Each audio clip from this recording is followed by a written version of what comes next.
Yeah, so today I'm going to talk about post-quantum key exchange from supersingular isogenies, which is one of probably, like the realm of isogenies, doing cryptography based on isogenies is one of, I think, 5 kind of well-known areas that post-quantum cryptography comes from. Tomorrow you're going to hear about my second favorite, which is lattices. And then, because that's what Chris is an expert in, my area of interest is isogenies, his is lattices, and then the other 3, I think we both kind of agreed that we're just going to leave those to the side and as exercises for the readers, because yeah, it's kind of, there's a lot going on. All of these assumptions that you see in post-quantum cryptography all come from kind of different flavored mathematical problems, and so we decided that it was better to kind of go in depth into the 2 that we know and love rather than try to survey the whole area. Okay, so. Hands up if you know what an elliptic curve is. Oh, good. That's more than I expected. Yeah, so I really wasn't sure about mathematical background and who knows what. So I'm trying to kind of, I try to give the talk in a way that even if all the math jargon and definitions and stuff don't make sense, you still get a good idea of what's going on and what the flavor of isogeny-based crypto is, even if if you've never seen an elliptic curve and that stuff washes over you now. It took me many months and many years to know what elliptic curves are and how they're used in crypto. So if you haven't seen them before, don't sweat that side. Hopefully you still get an idea of how we get post-quantum crypto from supersingular isogenies. And to that end, you can basically see the high-level view of the protocol on this first slide. So this is kind of a good way to depict what's going on without introducing any notation or maths. But basically, the object that we're working with is called an expander graph. Now, on this, in this toy example, this is like a real toy example that we're going to walk through in the talk. But in this example, there's 37 nodes on that slide. In practice, in the real world, or in what we're proposing to be used in practice, these expander graphs have an exponential number of nodes. So the smallest one that we're proposing for use in the real world has about 2 to the power of 440 nodes in this graph. Okay? But for obvious reasons, we're just going to stick to this nice toy example. But the protocol works the same regardless of how many nodes you've got in the graph.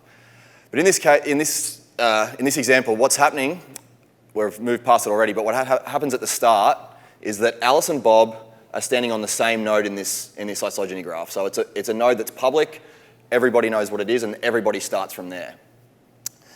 If you're doing key exchange or key agreement, and you're Alice, you're the first party A, you're walking in what's called the 2 isogeny graph.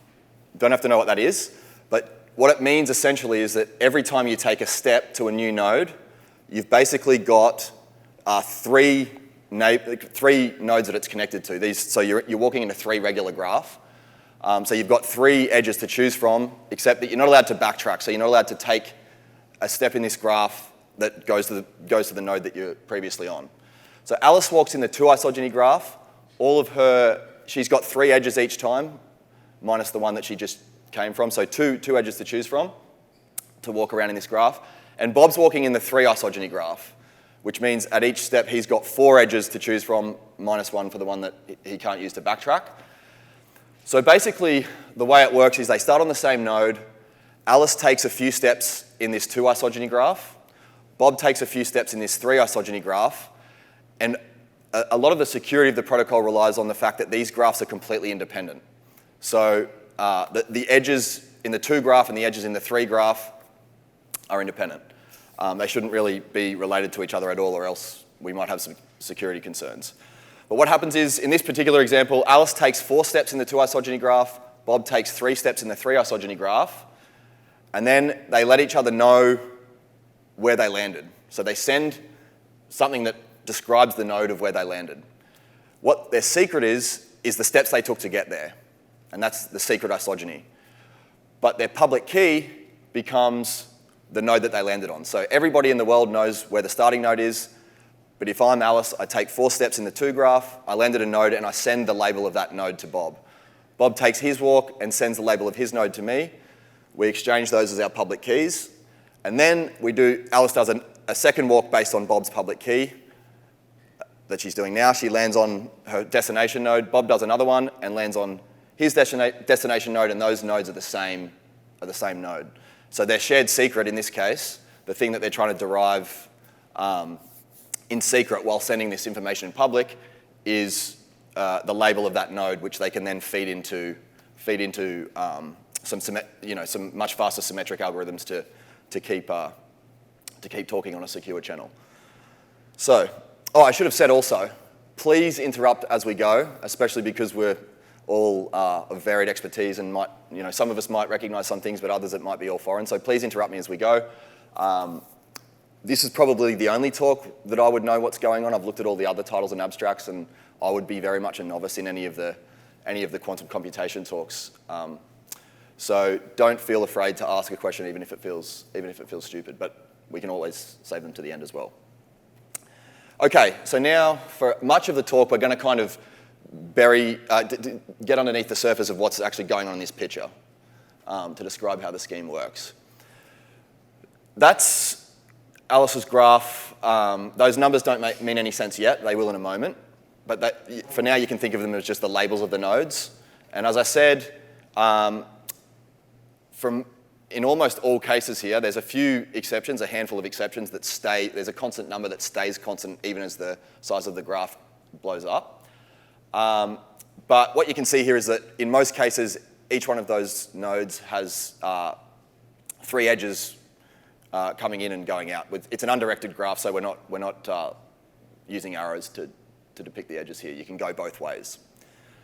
And what the kind of rough idea, yes? Yes?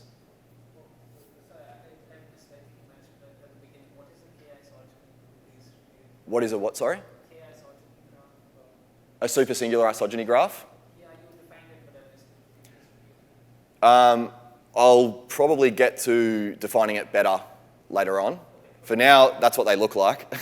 I know I haven't defined any properties yet. I'm trying to, I guess we'll get there in a moment. And if we don't, ask me again at the end if I haven't defined it to your satisfaction. Okay, so there's a bunch of these nodes. They've all got 3 outgoing edges in general. And the reason we're really interested in these graphs in crypto is because of this expansion property. So basically, like the way I would describe the expansion property to a kid is to say that essentially there's no way that I can rearrange these nodes such that the edges don't look this messy.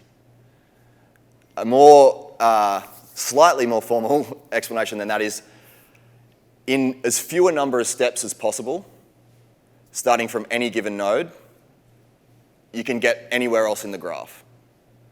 So there's no kind of rhyme or reason to these edges. Basically, they're as random as possible.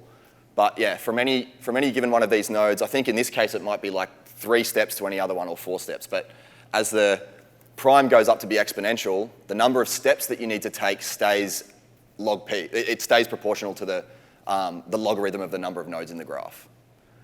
And so that's basically as good as you could hope for. So another way of describing that is, as long as I take this, in this case p is 431, as long as I take a constant times log p steps in this graph, I can be anywhere. So that's the reason we like expanded graphs, is because essentially you can get a uniform distribution over the graph in as short a steps as you would possibly hope for. Okay, so that's Alice's graph.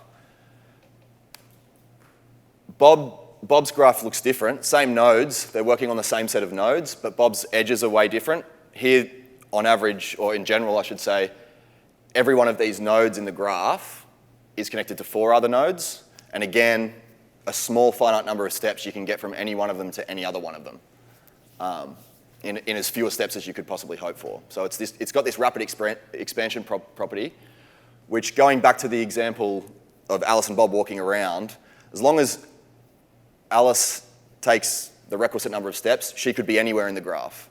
And so if she keeps those steps, that secret isogeny to herself, and just outputs the destination node, the hard problem buried underneath that is how did Alice get from this node that's public to this node that's public? That's the supersingular isogeny problem. But you can forget all of the math underneath and just think of it as an expander graph. So I should say, yeah, they're connected, which means every other node can get to every other node, and the expansion property basically means that you can do that very quickly. And you get a uniform distribution over the nodes. Okay. Why are Alice and Bob doing something as simple as key exchange like this? And in particular, I'm asking the question to all of you, if, and we believe right now that a large-scale quantum computer doesn't exist, but if it's, so based on that assumption, if we assume that a large-scale quantum computer doesn't exist, why is everyone in my field of cryptography interested in deploying these things now? Or why do we wish that we would have deployed them yesterday or 2 years ago or a lot earlier than a quantum computer is built? Anyone got any? Yeah? Store information being processed now, and if it's broken later, you can use that information. You're absolutely right. Yep, that's the idea. So let's say that a quantum computer is still not 10 years away, why would we prefer to be encrypting our traffic right now with methods that are secure against a quantum computer now? The idea is indeed that there could be someone that is anticipating the arrival of a quantum computer with a large amount of storage capabilities that could be just storing our data, keeping all of the encrypted data until a quantum computer comes down the track. So that's this threat model of like store now, decrypt later that we're concerned about. So that's the reason that we're hoping to get these post-quantum schemes deployed as soon as possible. And when I say we, I mean the US government. So in 2016, the US government opened up they didn't call it a competition, but it was essentially a competition for anyone and everyone around the world to submit their favorite post-quantum either key exchange mechanism or digital signature algorithm. So key exchange or encryption and digital signatures, they're kind of the two pillars of public key cryptography. Back in 2016, there was 69 teams around the world submitted 69 different proposals of encryption schemes or digital signature algorithms. And 6 years down the track, after 3 rounds of schemes being kicked out or broken or not chosen by the US government, exactly 3 weeks ago, they chose their the first post-quantum standardized schemes, which is these, we've got one public key encryption algorithm or key encapsulation mechanism called Kyber, and there's 3 digital signature algorithms that have all been standardized. So what that means is basically when the US government comes along and says, this is what we're going to standardize, as in the US government have to use this encryption scheme, essentially it means that the rest of the world follows suit with some probably not hard to guess exceptions, but because the US government mandates the law around here, then Amazon, Google, Apple, Facebook, Microsoft all have to implement this stuff, all of this stuff becomes mandatory to implement down the line. And once all of those companies are implementing that encryption, then basically every other company has to follow too because they want to interop with these, they want to be able to send emails to Gmail and so on, stuff like that. So those top 4 are going to be in your smartphones and in your computers in the next 5 to 10 years. Once the standards are written, then it takes a fair bit of time to get deployed. But sometime in the I guess, not so distant future, you'll be carrying around those 4 algorithms up the top in your devices, I guess, without, well, you know now, but maybe you wouldn't have known. You wouldn't have known because all of this encryption and stuff happens without us knowing. We go to type a message in Signal or in WhatsApp, and it happens in milliseconds before that traffic is sent over the scary World Wide Web. Okay, so a bit about those schemes. The top 2, Crystal's Kyber and Crystal's dilithium, they're both based on lattices, and so is Falcon. So the talk tomorrow will kind of put those in context. Sphinx Plus is based on hash-based cryptography or Merkle trees. That's one of the ones that isn't that appealing to me, so that's one of the ones we've casted to the side to not talk about. And then in the remaining fourth round candidates, we've got Bike, Classic McLeese, and HQC. They're all based on codes, so error correcting codes. And then you've got Psych, the one that I'm going to talk about today, that is it's the key encapsulation version, or the actively secure version of supersingular isogeny Diffie-Hellman, the protocol we're going to see today. So, another question. How do we know that any or all of these schemes are quantum secure? This is often a question I get at the end of talks. You give a talk on post-quantum cryptography, and a pretty good question is always like, how do we know that this is quantum secure? Supposedly unbreakable with a large-scale quantum computer and all of the classical computing power on the planet. Anyone got any ideas on how we know these things are quantum secure? That's good, because the answer is we don't know. And in fact, all of these schemes that we're proposing, we don't even know if they're classically secure. So we're trying to I guess the way that post-quantum cryptography came about was there's three schemes that are essentially in use in public key cryptography. There's the discrete log problem, we'll see it in a second. There's the elliptic curve discrete log problem, which we'll also see. And then there's integer factorization. They're kind of the three bedrocks of classical public key cryptography. It's just unfortunate that all three of those things that are widely deployed just so happen to fall victim to Shor's algorithm. So if we had, yes? I have a related question regarding the extract overhead in terms of computation costs and protocol duration. Implementing post-quantum cryptographic algorithms in general compared to the current ones we use, how much extra actually computation costs poses? It's a great question, especially on this slide. So the question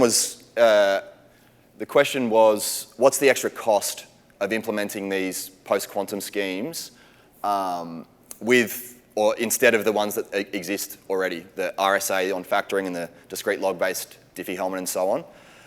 It really depends on the scheme. So in terms of compute, like in terms of performance, there's seven really nice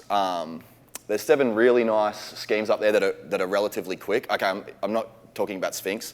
I think it's quite slow, Sphinx, but I'm talking about the lattice and the lattice code and isogeny-based schemes. The three lattice and the three code-based schemes are lightning fast to do encryption with, because they're essentially matrix multiplication modulo either 2 or a prime. In the lattice case, it's basically modulo a prime, or even, just an integer. And in the code-based, when we're talking about codes, we're working over F2, so it's lightning fast.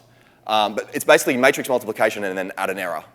That's kind of your forward process. And the I guess, hard problem is from the resulting errored vector and the initial matrix, what was the secret or what was the error? Sorry, I'm going down a rabbit hole. But the speed of those things are all really fast, but to make the problems hard, the parameters are huge. And so they're all really, really quick, but they occupy a lot more bandwidth. So like replacing elliptic curve crypto that only needs a couple of hundred bits with classic McLeese, this super fast, ancient code-based system that requires megabytes of public key, it becomes a problem in certain scenarios. On the other hand, my favorite scheme, Psych, is by far the slowest. It's many orders of magnitude slower in some cases, or not many, but maybe 1 or 2 orders of magnitude slower than these other faster schemes, but it's got the shortest bandwidth by far. So its public keys are comparable to what we were used to in classical ECC. So that's kind of why NIST aren't just putting all their eggs in one basket with choosing one, because, well, we're hoping that there's scenarios where you might tolerate some performance slowdown for keeping the bandwidth short and so on. And we're also hoping to speed up Psych as much as possible in the interim. But the idea is no one knows whether these schemes are quantum secure. We don't actually even know if they're classically secure. So one of you could go home tonight and take a look at any one of these schemes and find a break that you can do on your laptop. But we hope that's not the case, and we hope also if your laptop was just happened to be a large-scale quantum computer that you can't break these either. But yes, so what we want is, we want all of these schemes, we have to be able to, in post-quantum crypto, it's not to be confused with quantum cryptography, which assumes that we, the good people, also have a quantum computer. We're assuming here that we have to do encryption techniques that we can run on our smartphones and laptops now, but even with an adversary that's equipped with a quantum computer, they're going to be secure. What's going to happen, yes? I have a very silly question, which is that is it not possible to compose the existing scheme that makes such that there's like, You took the answer right out of my mouth. So you took the next statement right out of my mouth. Yes, the question was, is it not possible to compose these with the pre-existing schemes? And the answer is that's exactly what everyone will do initially.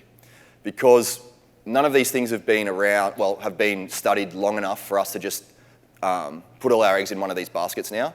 So the way it's going to work, I think initially, at least for the first decade or so, is NIST, when they write the standard, will say, you have to do it as a hybrid. So you have to do the new post-quantum scheme alongside a classical like discrete log RSA or elliptic curve discrete log. You have to do them both together such that the only way an adversary can win is if they break both. And that way, even if the newfangled quantum algorithm turns out to be classically broken, you've still got the classical strength of the elliptic curve algorithm. But in that case, if a quantum computer's built, you're done. So it's kind of like using the best classical stuff we know with a hopefully secure quantum algorithm. Okay. But it's a good thing to always remember that there's no proof that anything is quantum secure yet that we know of. Okay. So let's go into a brief history of Diffie-Hellman key exchange. But before we do, does anybody, or a question to pose is, why do we actually need public key cryptography in the first place? Again, this could be a trivial question. I don't know how much kind of crypto knowledge is in the audience, but why do we need to do public key crypto?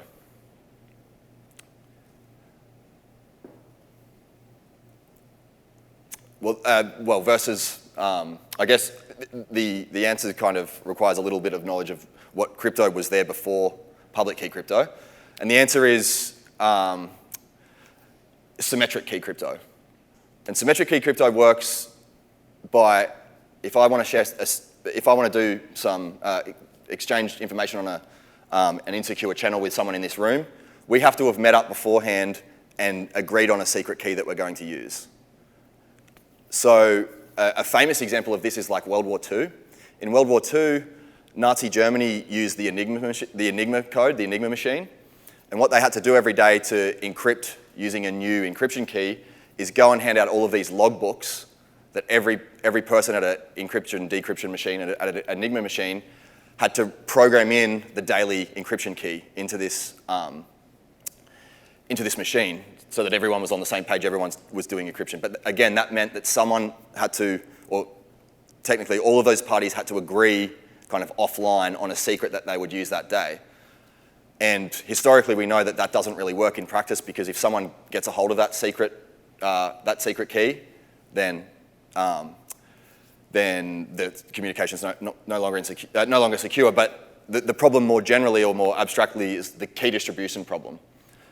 And the reason we need public key cryptography is because we're using the internet now.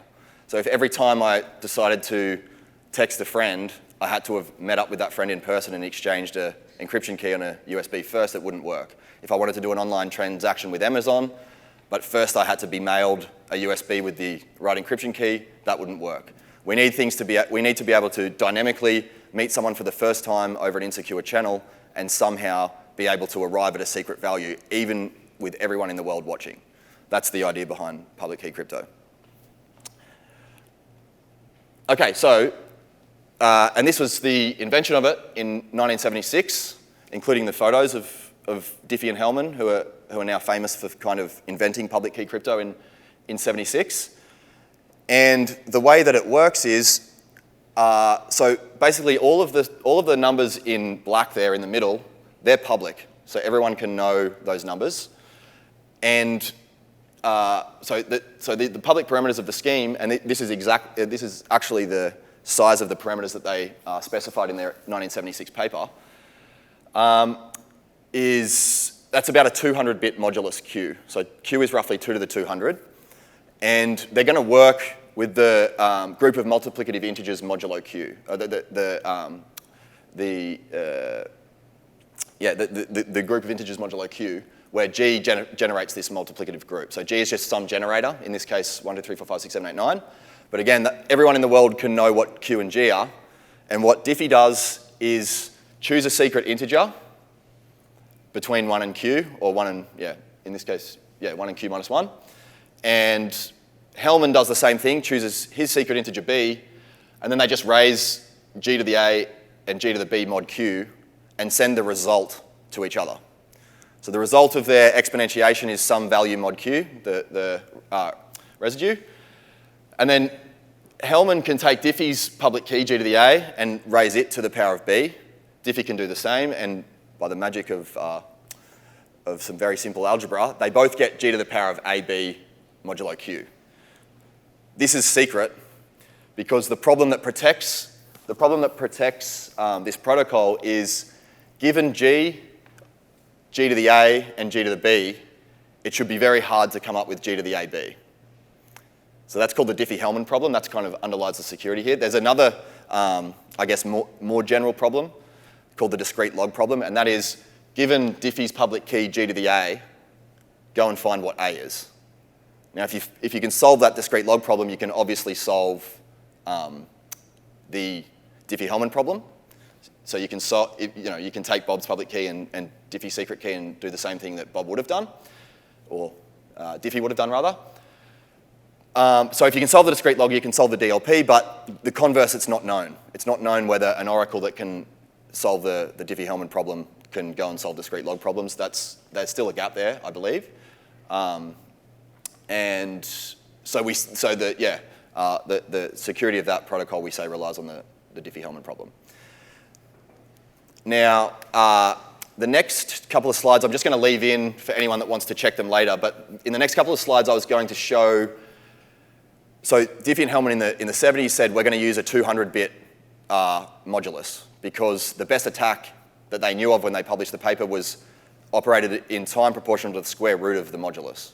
So it was an exponential time algorithm. They said 200 bits is enough because 2 to the 100, which is the square root of Q, is way out of computational sight. Probably still is right now. But anyway, an algorithm came along 2 years later that completely destroyed their original proposal. So the algorithm's called index calculus. It was discovered in 79, 3 years after their paper. And basically what the idea is, when you're trying to solve a discrete logarithm problem modulo P, G to the x equals h, you're trying to solve for x.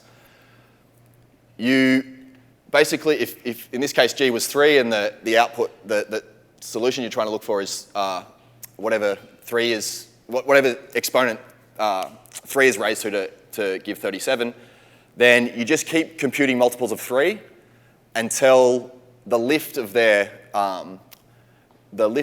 residue is something that factors very smoothly. So in this case, what you do is you define a factor base of small primes. You keep computing powers of 3 until whatever the residue is, once it's lifted to the integers, has a really nice factorization that you can write in terms of the factor base. And all you need to do is find as many of those powers of 3 whose residue factors as you do primes in the factor base. And once you've got that many, you can use linear algebra to solve for the discrete log problem. That's why it's called index calculus. You're kind of doing algebra in the indices. But I won't walk through the example because it'll take some time. But essentially, the main point is that only a couple of years after this protocol was proposed, someone gave an algorithm that's sub-exponential classically sub-exponential that completely shot down those original parameter sizes. And of course, that index calculus has got a lot better over the years, which is why nowadays, Diffie-Hellman key exchange, the protocol looks exactly the same We just have to use numbers that are way, way bigger. So these are like 4,000-bit numbers. That's kind of the current standard. So back in the 70s, they said that we need 200-bit queue for 2 to the 100 operations to break it. Now you need a 4,000-bit queue for 2 to the 128 operations to break it, roughly speaking. The protocol hasn't changed, but the numbers have. So as far as protocols go, we're going to stick to this protocol for the whole talk. We're just going to do Diffie-Hellman. But we just have to do it in a different flavor. So to give some more evolution of how, to give some more details on how Diffie-Hellman's evolved over the years, well, this kind of prefaces the next slide, but basically, if you notice that we already talked about the individual secret keys being secure under the discrete log, that the shared secret's secure under Diffie-Hellman, but basically, you only need kind of one operation to be able to do Diffie-Hellman key exchange.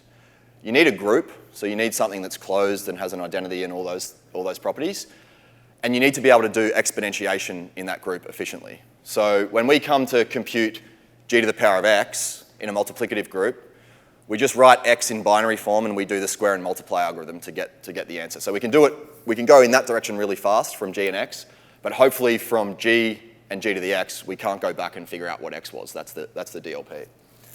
But the idea is we're working mod q, but with only one operation. But the main reason for the fields being so big is that these sub-exponential index calculus attacks came along. So that's why in the 80s, less than a decade later than Diffie-Hellman was proposed, two mathematicians by the name of Koblitz and Miller said, well, if all we need is groups, why can't we use elliptic curves instead? Don't worry about using integers mod p. Let's work on elliptic curves mod p. Elliptic curves are a kind of abstract style of group, but they're a group nonetheless. And so maybe we can do elliptic curve arithmetic and still have a hard discrete log problem. The rationale being that this notion of using a factor base and this notion of factoring over a factor base and smallness of integers, all that goes out the window when you're looking at elliptic curves. There is no meaningful way to describe a factor base or do index calculus. And so this statement that Miller made in his original paper, we're 40 years on and it's still true. Elliptic curves, there is no index calculus attack for well-chosen elliptic curves, and that's why they're still in use today. In fact, whenever you do anything secure on your smartphone, by default, if you're using public key cryptography, you're probably using elliptic curve crypto. And in particular, you're probably using this curve. So this is an elliptic curve. Again, I haven't really defined what an elliptic curve is, but this is the one that NIST defined in 1999. Still probably the most popular curve in use today. What they have to do is they have to define an elliptic curve, you just need to define your modulus p, and you need to define a couple of curve constants. But what we want here, we want an elliptic curve such that the number of xy solutions to that curve, or the number of rational points on the curve, is also a large prime. And it turns out that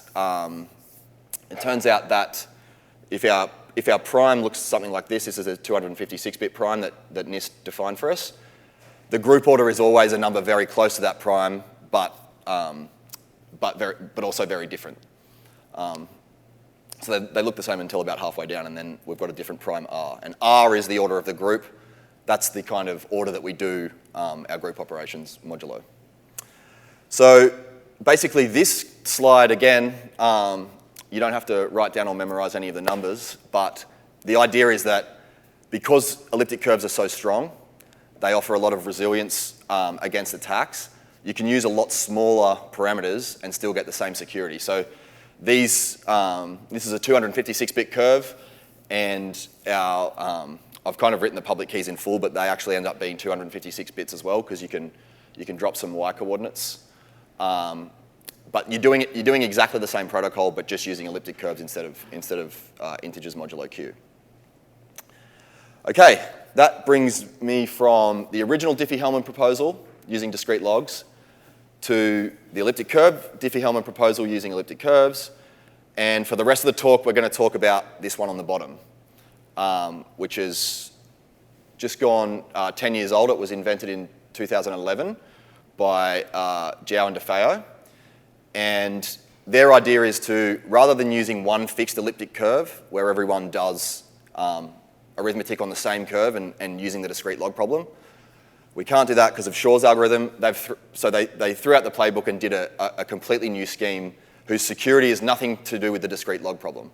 In fact, for good reasons, in isogeny-based cryptography, we only use elliptic curves where discrete logarithm problems are really easy, like we can do them quickly on a classical computer. So their group orders are really bad, but the point is that there's nothing to be frightened of with elliptic curves being broken classically on a classical elliptic curve crypto being broken on a quantum computer, because the hardness assumptions we use here are wildly different. Okay, here's the kind of, I guess, if you're going to take away one slide, this might be the one to take away as far as positioning what isogeny-based crypto looks like. But here's our kind of two classical ways of doing Diffie-Hellman, where our elements are either integers modulo a prime or a point in an elliptic curve group. Exponents are always like integer exponents or scalars because we write the elliptic curve stuff additively. But essentially they're the same thing, just in different groups. Over here in supersingular isogeny Diffie-Hellman, we're not dealing with one fixed curve anymore. So we no longer fix an elliptic curve. So going back to that very first pictorial, the very first depiction of SIDH, those nodes that we're jumping around between, they're an isomorphism class of an elliptic curve. So they're all elliptic curves that are isomorphic to each other over the field of definition. And so the labels that were on each of those nodes are an invariant of the isomorphism class. I'll get to that in a second. But the hard problem here is starting with our secrets are our isogenies, so our jumps in that graph, our walks along those nodes. The public information is the starting curve, and the hard problem that you've got to break is, given the initial curve and the end curve, what was that sequence of steps that was taken to get from one to the other? So that's kind of the high-level overview of SIDH. This is again, I haven't even discussed the elliptic curve group law, but this is a depiction of it.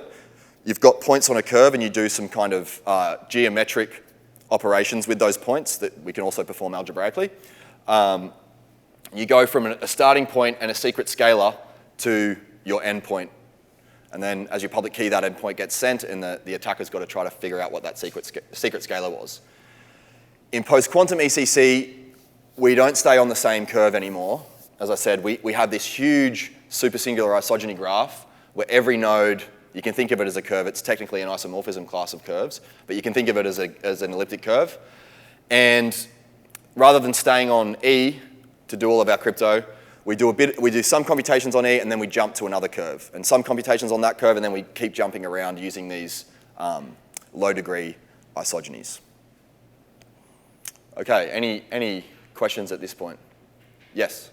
If we're moving to isogenies, is there a reason to stick with elliptic curves? As opposed to? Just like general algebraic groups. Fantastic question, I love it, because, sorry, the question was, if we're using elliptic curves, is there any point to sticking with elliptic curves and not using maybe high-dimensional algebraic groups?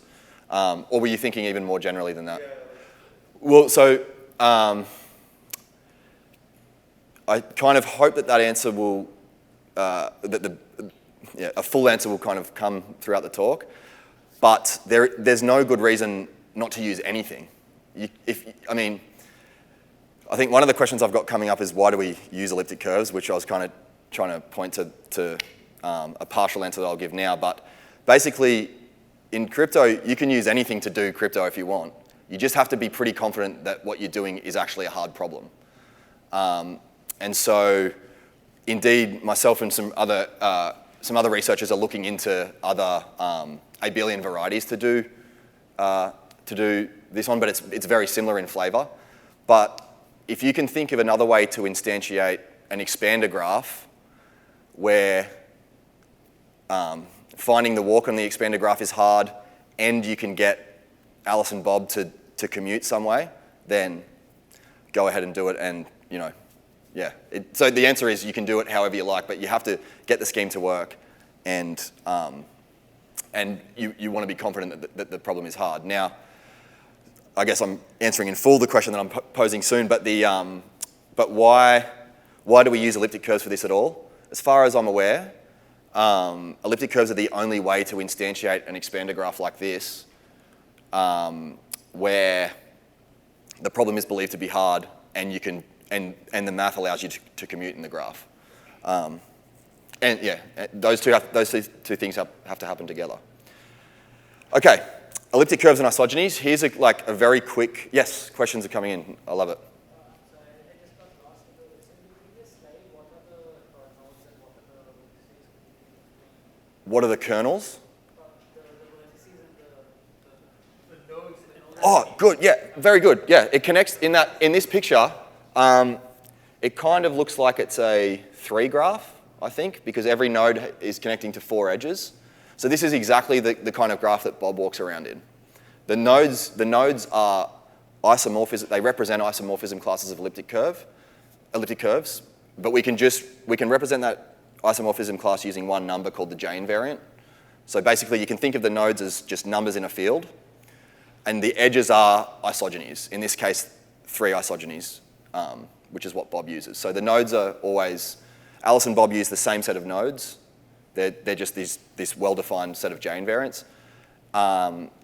And they walk on different edges. Yeah. Does that answer the question? Thanks. Thanks for the question. Okay, so a quick primer on elliptic curves. Here's abstract algebra kind of for dummies in one slide. Recall that a group, you've got a set of elements. Yeah, oh, sorry. Yes, I missed the question. Is there rules that govern the moves between the elliptic curves, or are there any random elliptic curves that Sorry, could you say it again? The elliptic curves that we're moving around, Yeah. is there a rule that governs the movement between them, or could be any random elliptic curve? Very good question. There is a rule. They have to be supersingular. And so if you write down any random large prime P, and you say, I'm going to work with an elliptic curve over this prime, almost all elliptic curves over a given prime are not supersingular, they're ordinary. And so what happens in this, all of the elliptic curves that are connected in this graph have the same group order, and they're all the ones, you're either supersingular or you're ordinary. These are just all the ones that are supersingular. So we're going to work over quadratic extension fields, so like fp squared, where p is a large prime. And there's roughly I think, how many? Yeah, there's roughly 4p ordinary classes of supersingular curves, and there's kind of the floor of p over 12 supersingular. So supersingular, it's not like a vanishingly small fraction, but it's small compared to the full class. Yeah, but good question. Yeah, the nodes in the graph are all the supersingular nodes. Okay, so sorry, I didn't get through this. You've got a group, you've got one operation, you can do that and its inverse. If you've got a ring, you've got 2 operations, but you can't do the inverse of the second one. So you can multiply, but you can't divide if we're thinking about integers or mod p. And if you've got a field, you can do it all with 2 operations. So the important thing to think about if you haven't seen an elliptic curve before is that it's like this weird kind of abstract-y group, at least from the ones that we typically see when we're doing undergraduate algebra, in that an elliptic curve is thought of as a group. So you've got one operation, but all of those operations are defined in what we call the underlying field. So we define an elliptic curve where its group law is written by like this O+, but all of the operations in computing that group law are done in the underlying field K. In our case, that K is always going to be, let's think of it as a large finite field. So we're doing a bunch of finite field operations to get one application of the elliptic curve group law, and we do that over and over again. Okay? And so here's just a one-slide sketch of why oftentimes you see a talk on elliptic curves and people just start with this cubic equation and say that's an elliptic curve. But where do they come from, or why are we interested in them in crypto, is they're basically the first example of a curve. So when I say curve, we're talking about a variable, a set of equations in x and y that describe some geometry. You've seen lines. You've seen conic sections probably, parabolas, hyperbolas, and so on. In terms of crypto, we could do discrete log crypto using one of these geometric objects, the degree 1 or the degree 2 things. It'd just be as insecure as the finite field because there's a measure of geometric complexity called the genus, and both of these are genus 0. The first example of a curve, or I guess the most primitive example of a geometric object that we can use to do crypto is when we go to a cubic. And when we go to a cubic, it's where all of the fun begins. So basically, elliptic curves are the set of genus 1 curves, written as like a general cubic over there, but as long as you can divide by 2 and 3 in the field, then you can morph it into the one that you see on the first page of most textbooks, or on the first slide of most talks. So elliptic curves are the genus 1 curves. They're defined by the set of solutions to this equation over the field, so that the x and y have to have coordinates that come from k. The set or the group that the elements that we're dealing with are all of those rational points together with this extra point that we use, like this fabricated point called the point of infinity that we use to as the identity of the group. And it's here that everything becomes really geometrically interesting, cryptographically interesting, and it's here that basically, essentially, mathematicians, we can do, well, I didn't do any, I had nothing to do with it, but mathematicians can, we know everything there is to know about lines and conics, the degree 2 ones. We can find solutions over any field. We can lift it to any number field. We can do basically everything, and everything over there is kind of trivial nowadays. As soon as we step up to cubics, we know nothing, or we know a lot, but in the grand scheme of things, we know very little. That's why elliptic curves were used to solve Fermat's last theorem. There's still this BSD conjecture, and there's a bunch of very, very difficult and highly prized problems that are based on seemingly simple things to do with elliptic curves that we have no idea how to attack. Okay, so on the right there is a depiction of the group law. I'm not going to get into how we actually compute it, but basically, when you're trying to add two points on the elliptic curve, you draw a line between them, and a line always intersects a cubic in 3 rational places. And so that third point of intersection becomes the inverse of the sum of the 2 points.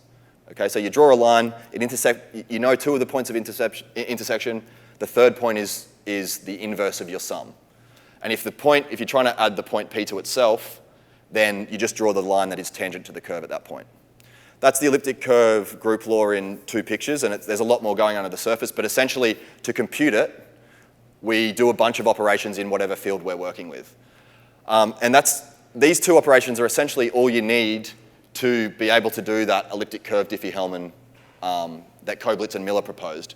All you need to do is be able to double a point and add a point to another point, add 2 unique points, and you can do the elliptic curve equivalent of square and multiply. So you're given an integer n, you choose your secret integer n, you take a base point that everybody uses, and you compute n times p. That's your public key, and the hard problem is given s and p, what was the integer? That's the elliptic curve discrete log problem. And the other thing I should say, unless it's, in case it's not clear, is that another part of the reason we really like elliptic curves, or abelian varieties in general, is they're both algebraic and geometric.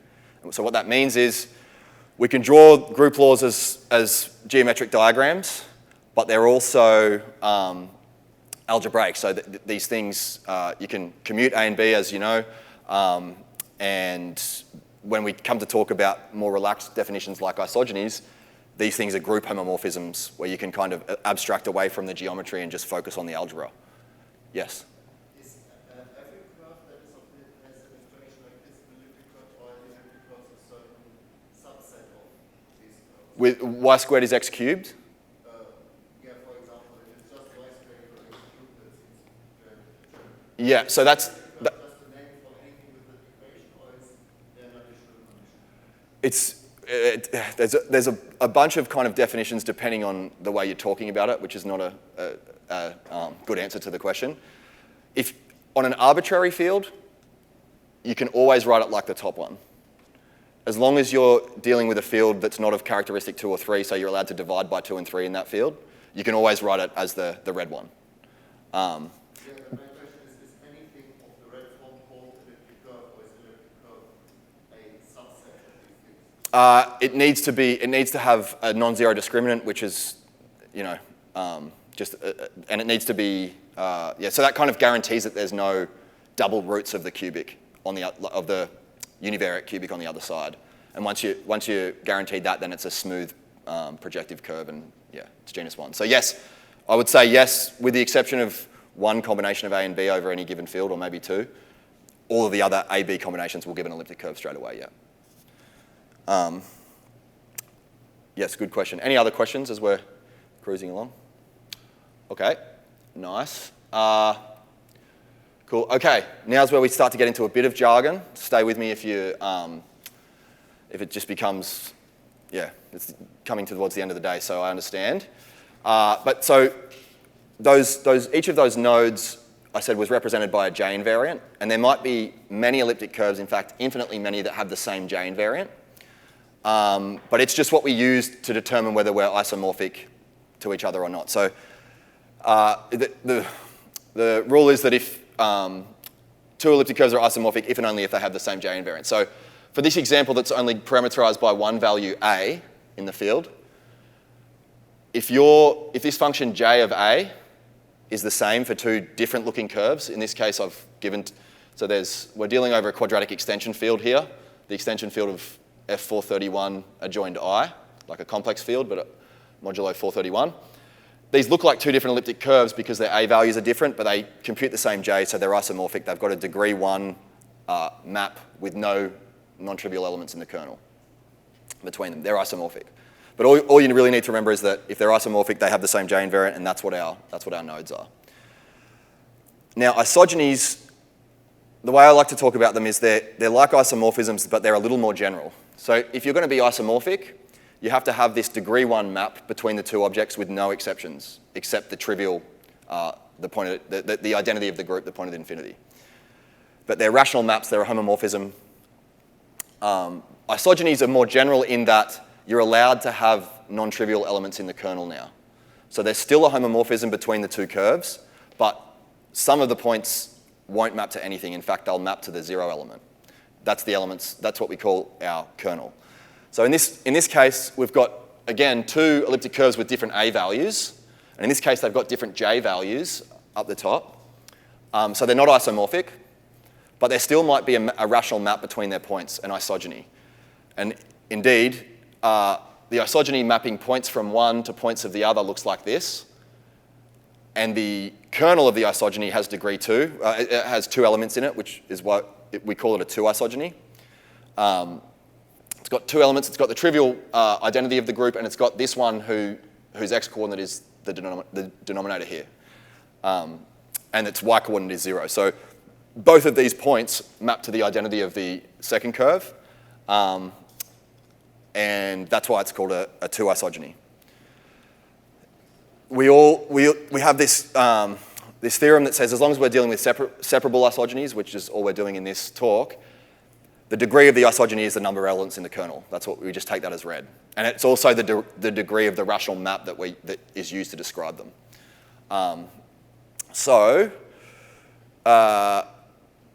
That's, where did we get to? Okay, and then the third thing we need to know is that you can compose 2 isogenies together. So if I have a map from E1 to E2, from E2 to E3, I can get a map from E1 to E3 whose degree is the product of the 2 degrees here.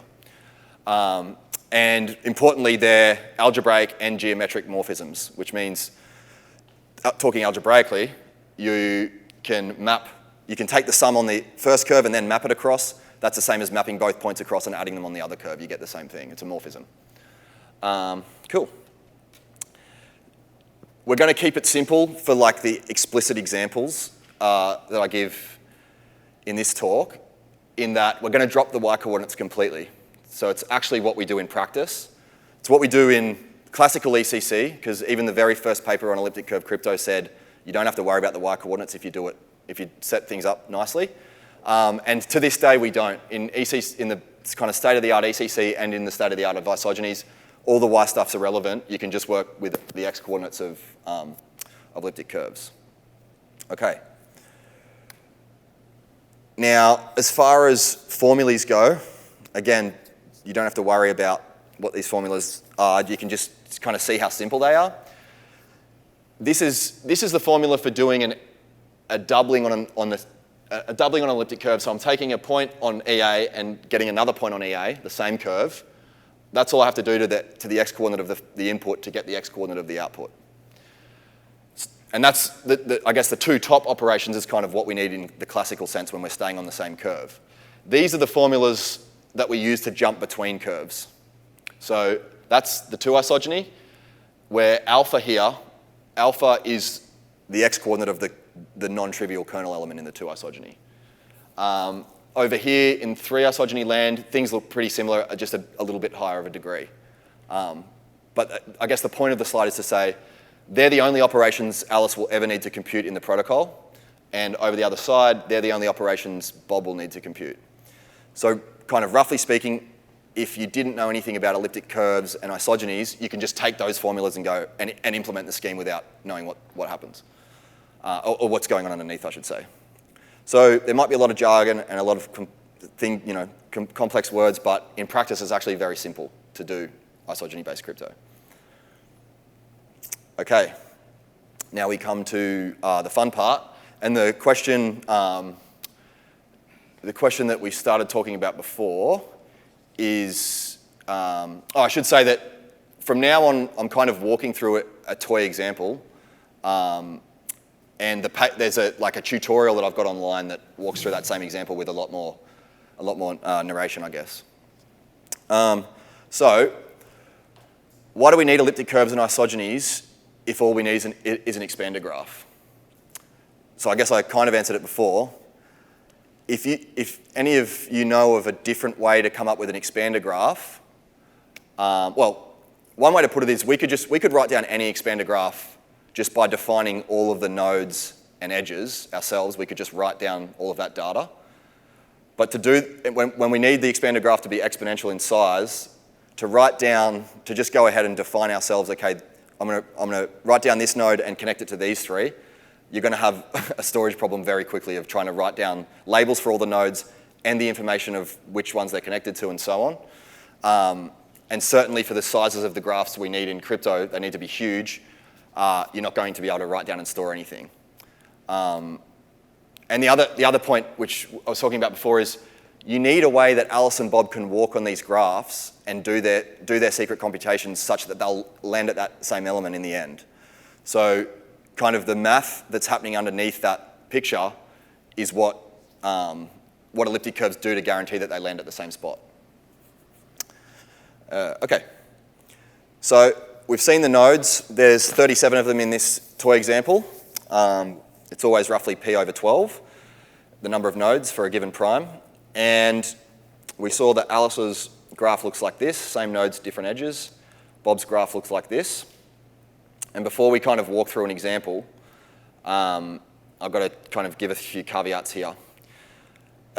So it turns out, so I should preface it and say and remind you that we're dealing with this prime in this toy example, 431, and the elements here are defined over fp squared, the quadratic extension field, where I is the algebraic element that creates the extension field. Down in the bottom there, sorry. Should have reminded you that. So it turns out that all of these nodes that aren't in fp squared, they're actually, well, they are, but they're in fp. All of the nodes that are in fp, so they just have an integer representation, modulo p. They're weak as far as crypto goes. So it's actually really, if you're given two nodes that are both defined over fp, it's a lot easier to find a path between in that subgraph than it is in the general graph. My point of this slide is to say, in this example, it looks like there's a lot of weak nodes, many more weak nodes than there are, well, even more than there are strong nodes here. But once you scale p up, the number of weak nodes is big O of root p. So our p is 2 to the 400 and something, close to 2 to the 434, I think, our smallest prime. So 2 to the 434, there's roughly 2 to the 217 weak nodes in that graph, which means our chances of randomly walking into one is negligibly small. It's one in, every time we take a step, it's 1 in 10 to the 217 or something like that. So the point is, don't think that the bad nodes here are a problem in practice, because they're not. Okay, and same with those funny like edges that didn't, sometimes the nodes didn't have as many edges as I'd promised, but they also stay small, those exceptions in the graph. Alice and Bob are using 2 and 3 isogenies here. And there's a good reason for that. The smallest 2 primes are the fastest in practice. Computing small degree isogenies is faster than large degree isogenies. And there's a good reason that the prime 431 is chosen, because the special, to come back to the question before of which ones are supersingular and so on, the supersingular curves are all of the ones whose group order are p+1 squared over the field fp squared. So the reason we choose p to be 1 smaller than a product of 2 and 3 powers is that when we look at the group order p+1, it factors really smooth. And essentially what that means, and you don't have to know why, is there's enough rational points of order 2, 2 squared, 2 cubed, and 2 to the 4 for Bob to be able to walk using only fp squared arithmetic on the isogeny graph. If Bob wanted to use 5 over this prime, he can certainly compute 5 isogenies, so every node will be connected to 6 others in general, but he doesn't have any rational points on the elliptic curve over fp squared that allow him to do isogeny computations. So that's why we choose these kind of special form primes, so that Alice and Bob can move as quickly as possible. Okay, as I said at the very start, remember in that picture, Alice and Bob start on the same node. So we're just going to, for the purposes of this talk, start at a random one. 87, that's the J invariant of elliptic curves on that node. And Alice and Bob, there's some technical stuff going on here, but basically they need their set of isogenies that they can use is 2-dimensional. So basically, Alice and Bob both need 2 generators of a certain order to define their isogeny walks. So this is all just parameter setup. You don't really have to worry too much about that. But the idea is Alice is going to compute a 2 to the 4 isogeny, a 16 isogeny, but decompose it as 4 2 isogenies, because that's just quicker. Bob's going to compute a 27 isogeny, a 3 to the 3 isogeny, as 3 consecutive 3 isogenies. That's just a performance thing. They could do it in one jump, but a 16 isogeny is going to look nasty and take a lot longer.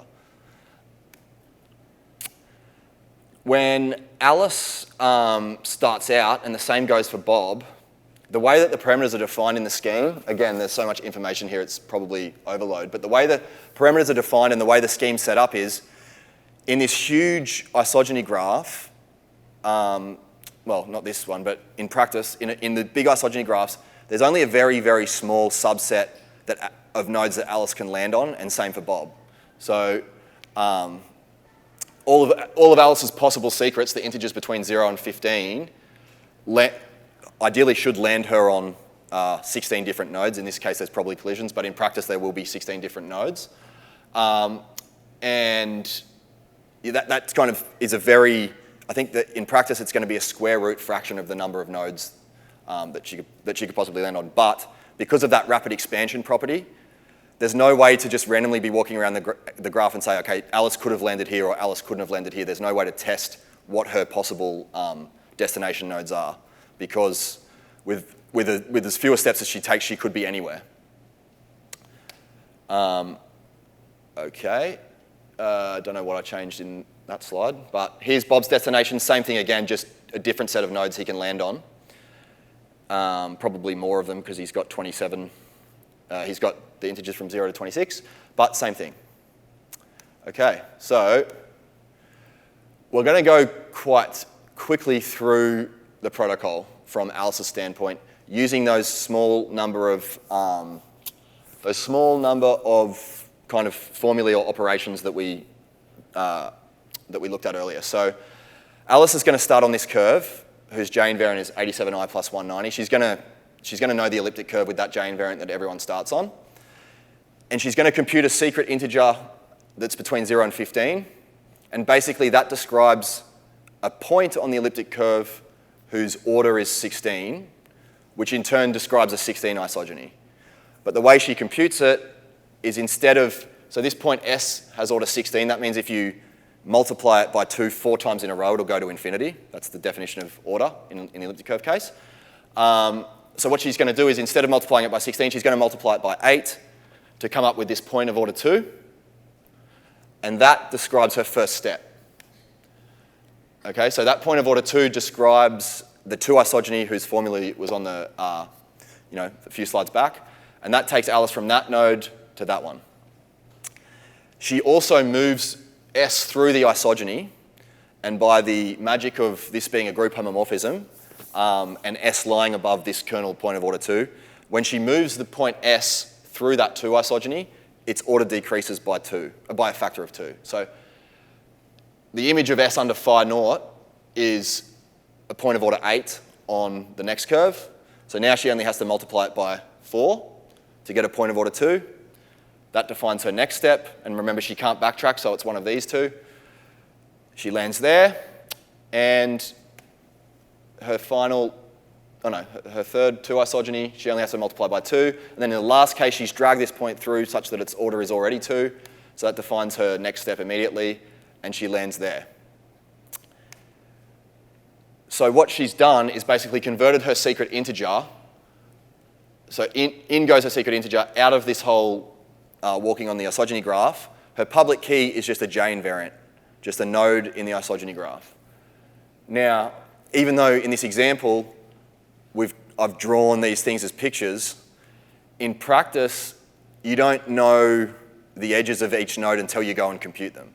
So there's no kind of meaningful way to move or direct in this expander graph. You're just literally computing 2 or 3 isogenies and finding out where you land. There's no kind of navigational, or we hope there's no way to navigate. Yeah. So that's her process. I'm going to skip through Bob's really quick. It's the same thing, but just with 3s. So he takes a step, he takes a step. You can check these calculations later. And from his starting secret of integer of 2, he gets this destination node in blue. Then this is a kind of detail that I'm skipping over, but it is important. This is what makes the scheme commute in this isogeny graph is Alice's public key isn't just the curve that she landed on, or the J invariant. She also has to drag Bob's generator points through, the points that Bob used to generate his isogeny. She pulls them through her isogeny, but because they're co-prime degrees, these points stay of the full order, in this case 27. Bob does the same thing. He publishes the image of his secret isogeny and the images of Alice's points under the secret isogeny. And so there they go. Did I exchange? Oh no.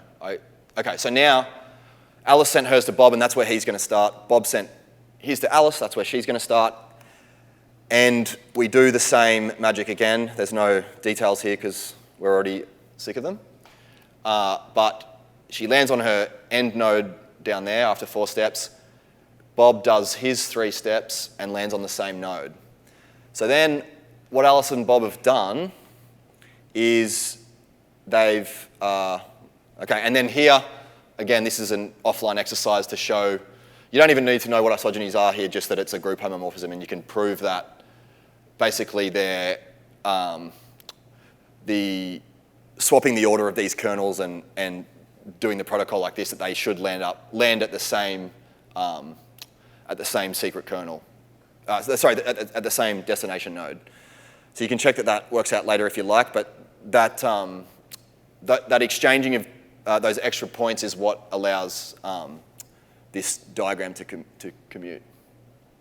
Okay, so that's SIDH, and then what happens from here is, in practice, in the real world, Alice and Bob now share a secret integer that's buried below these hard problems in public key crypto, and then they feed that secret integer into a hash function or a symmetric cipher, things that have existed for decades or centuries that work very, very fast. Because in practice, the price you pay for not meeting up and sharing a secret integer in advance, the price you pay is doing a lot of hard yakka in the elliptic curve, like using this elliptic curve stuff. You do a lot of really computationally expensive operations just to get this secret integer. And then you can forget about all that and go ahead and use this secret integer to set up a secure channel.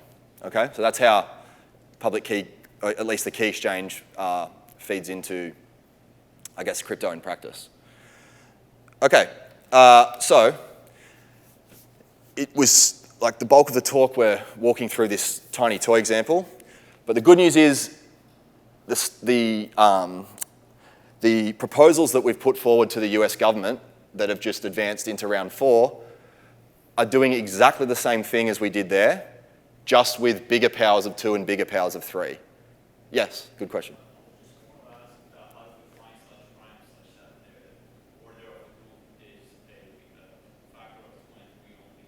So you can just go looking for them. You can just, so what we want is, all you want is these two numbers, so 2 to the 216 and 3 to the 137, to be roughly balanced.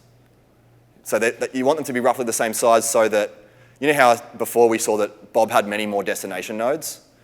Basically, the security of Cyc, as we'll see in a second, it amounts to how many possible destination nodes you can have. And so there's no reason for Alice or Bob to have a much bigger one. So you want 3 to the 137, it should be close to 2 to the 216. And so we just search, we search over exponents of 2 and exponents of 3 to get things that are roughly the same size, and then you just subtract 1 and do a primality test, which is lightning fast. And because you're only doing this once in setup, none of like searching for these parameters all happens once and for all.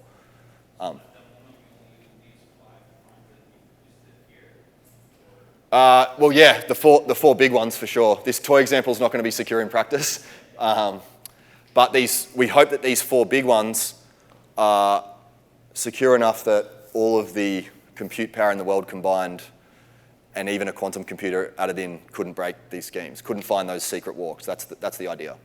But yeah, it's kind of the nice thing, at least I think, especially in comparison to some of these other schemes, that all you need to do to define the whole system is write down an exponent of 2 and an exponent of 3 such that they're the same size and such that that product minus 1 is prime. And once you've done that, the rest of the protocol's like immediately defined. Whereas kind of some of the other schemes, there's a lot of parameters and decisions to make in defining them. This is one of the many reasons why isogenies are the coolest. Okay, so you can, if you want to have a look at the real world proposal, like the scheme that we submitted to the government, all of the details are on these websites. Okay, let's spend the last 15 minutes or so talking about the cryptanalysis. So cryptanalysis is a fancy word for trying to break stuff. So there's in the banner of cryptology, there's cryptography, which is you're trying to build schemes that are hopefully secure, and there's cryptanalysis, which is trying to break them and in doing so, making them stronger. So cryptanalysis, we're going to try to attack this scheme, and in doing so, you find out what the best attack is in practice, and then that allows you to choose parameters according to how hard you want the problem to be. Okay, cryptanalysis. So, as I was kind of alluding to before, we don't, as an adversary knows the curve, the J invariant that everyone starts on, and an adversary also sees Alice and Bob's public key, or at least that's the assumption. You're sending these two things over the internet where everyone can view everyone else's traffic, and that's why we encrypt. But all the adversary has is, to try and attack this problem is everyone's start curve, and if he's trying to attack Alice, where Alice landed, E prime. So he's got these two J invariants and knows basically nothing else except for those two J invariants.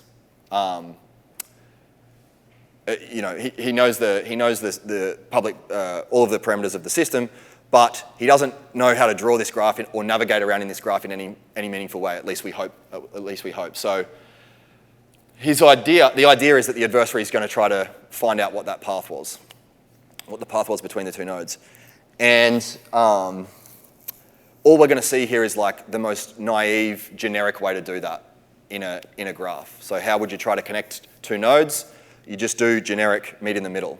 So here it's called the Claw algorithm, but so the reason we do meet in the middle rather than something else is in isogeny-based crypto, those walks that we take, Alice and Bob take those walks, they're not so long that, you know how I was saying in a small finite number of steps you could be anywhere in the graph? Because of the way we have to set the system up, they actually take much fewer steps than that. So Alice and Bob both take roughly half as many steps as they would need to be distributed anywhere, which is why the generic claw attack, so one thing that's public that the adversary knows is how many steps Alice took. So he would have known in that toy example that Alice took 4 steps. And in the I guess the smallest big example, in a 2 to the 216 isogeny, what he's going to do is try to meet in the middle from both directions. So he's going to compute 2 to the 108 isogenies from one side and 2 to the 108 isogenies from the other side, and try to find a collision where they've both met. Okay, so all he does to do this in practice is he just computes and stores every single 2 to the I'll use e equals 216 as the example. So 2 to the e over 2 or 2 to the 108. Computes every single 2 to the 108 isogeny from the right-hand side, let's say, and stores every single one of those nodes. And then he starts firing from the left side and computing 2 to the 108 isogenies until he's stored all those ones on the right in some lookup table, hash table or something, until he finds one that already exists in that hash table. And because these walks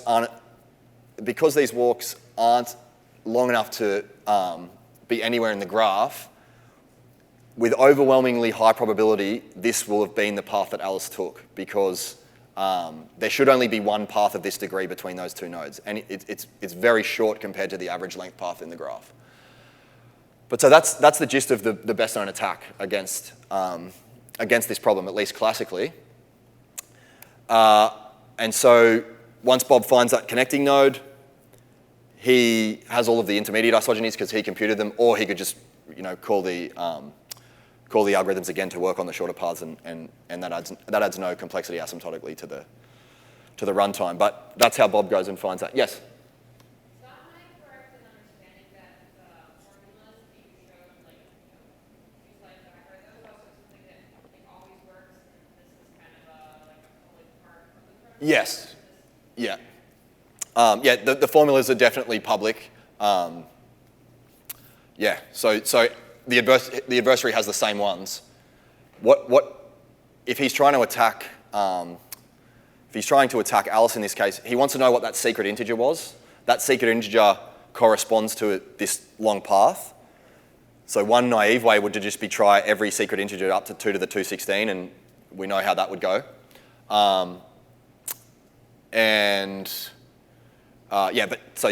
The answer is he could try to do exactly what Alice has done, which is kind of what he does, but just from both directions.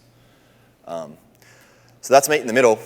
And the nice thing about this claw algorithm is if we're looking at this as a generic expander graph and not thinking about all this mathematical structure that lies underneath, the best known, this is the best known classical attack. And so we know what the memory should look like. It's roughly, so Alice and Bob, their walk sizes are roughly square root of p.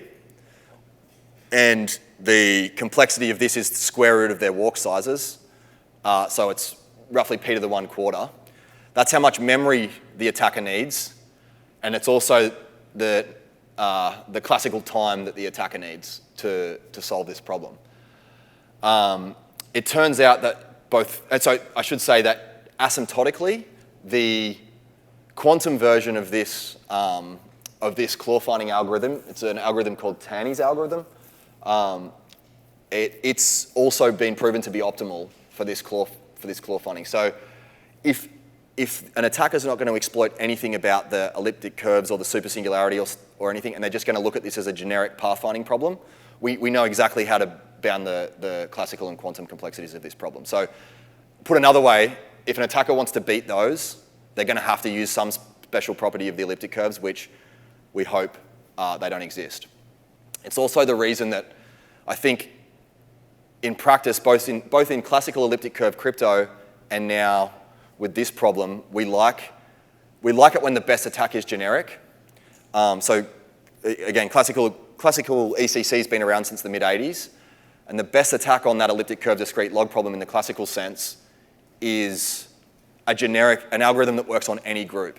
So it's using nothing about the structure of elliptic curves or the maths underneath. It's just looking at this as a black box group and saying, how can I find a discrete log problem? How can I solve a discrete log in this group? I'm going to use this classical, this generic attack.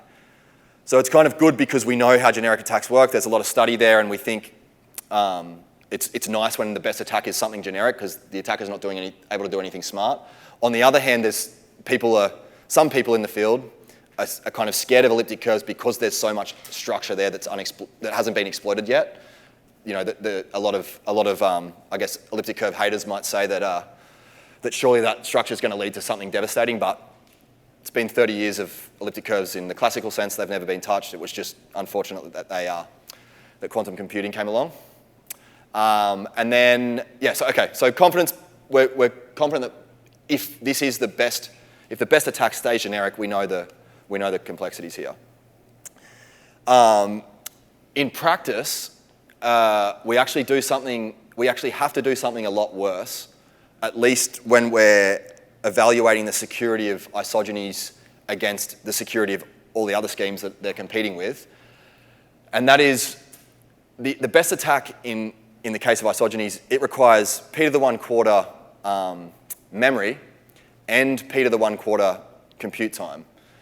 With the schemes that it's being graded against, like AES, the standard of symmetric crypto, the best attacks there, they might have exponential time complexity, but they almost require zero storage. You're just trying every single key or trying something more clever than that, but you're basically trialing an error, try and error on these schemes until you hit a key. So essentially, the idea here is that it's not fair to isogenies to evaluate its real-world complexity with a memory that doesn't even exist. Like our round one submission to this US government thing was a prime of 512-ish bits in size because we wanted the memory to be, roughly 2 to the 128 and the time complexity to be roughly 2 to the 128. But in practice, the world doesn't even have 2 to the 70 bits of storage in total. And so we're talking about classical complexity here. So it doesn't make sense to look at the runtime of an attack that can't even be, whose pre-computation can't even be stored with all the computing power in the world. So the idea is, what you actually do in practice is you look at this Van Oorschot-Wiener algorithm from about 20 years ago that said it's like the memory-bounded version of meet in the middle. So instead of storing every single one of those possible isogenous curves on the right-hand side and then looking for collisions, you can only store a very small fraction of these as you go, and you have to kind of do some clever stuff to optimize the compute there. So what actually happens is the VOW runtime is, sorry, there should be this is a typo. It should be p to the 3 on 2 here. Sorry, 3 on 8, 3 on 8. That looks like a worse runtime, but it's actually, that looks like a huge runtime. It's not that bad. It's p to the 3 on 8, which is, I guess, asymptotically worse than p to the 1/4. And you're dividing by the number of processors because it's parallelizable, and you're dividing by the number of storage units because you have to, and yeah. And in practice, this is the other nice part for us.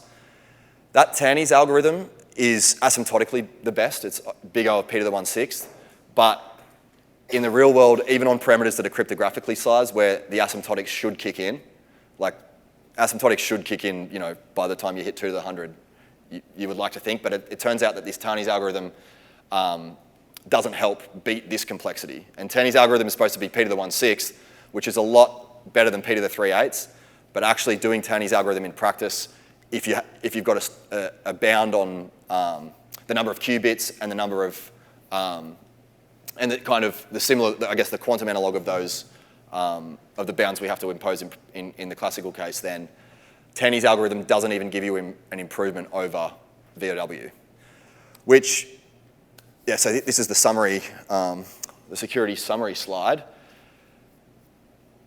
We've got, so the hard problem that we're looking at is given an E, so given a starting node in the graph and 2 generator points on that elliptic curve, that's all public. Alice, with her secret isogeny phi, she computes the image of the curve and the image of the two points and publishes them. And the hard problem is to compute phi. We know that theoretically, the best known attacks are classically O of p to the 1/4 and quantumly O of p to the 1/6, but actually the p to the 1/6 doesn't help in practice. So VOW, which is a classical attack, is actually the best case whether you've got a quantum computer or not.